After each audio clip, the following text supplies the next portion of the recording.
Hı. Orada bir tane oturak sonra geleyim ona. Hadi otur.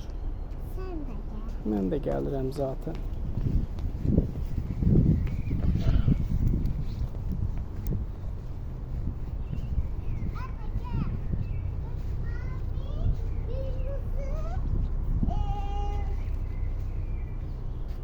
Ne oldu? Pis ya.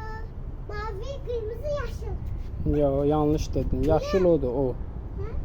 Yaşıl odur. Ben yaşılı bunu değilim. Hə, onu deyirsən. Doğru, doğru bu da. Bu da yaşılı olan, bu kırmızı olan, burada da mavi olan da. Düzdür.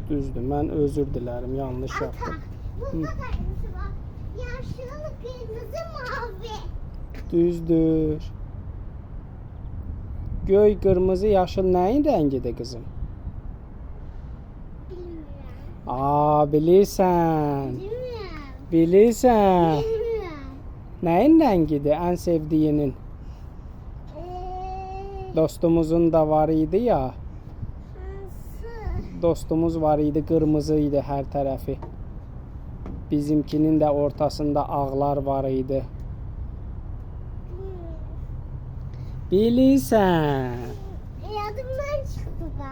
Adını unutmusan? Ha. Türkiyənin də var idi. Sunay. Yox. Milay. Yox, o rəngli tuturuq ha hər zaman. Ha. Türkiyəninki qırmızıdır. Pakistanınki var yaşıldır.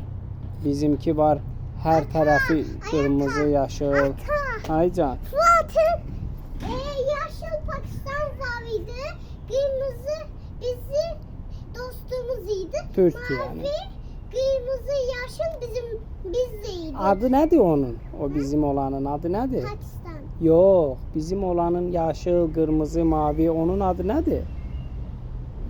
Bayraq. Unutmuşsun. Bayraq. Sende var. Neçə rəngi var bayrağımızın? 3. Məncə 4. 3. Hansılardır? Mavi, kırmızı, yaşıl. Bəs ortasında? Ulduzla ay. Onlar nə rəngdədir? Beyaz. Deməli neçə rəngi var imiş? 3. 4. 4. 4. 3. Gedək hadi. 1, 2, 3. Ulduz ay. Ulduz ayın da rəngini saysan 4 rəng eləyir də qızım. Gedək. Gezmeyek. Gedək. Oturak biraz burada.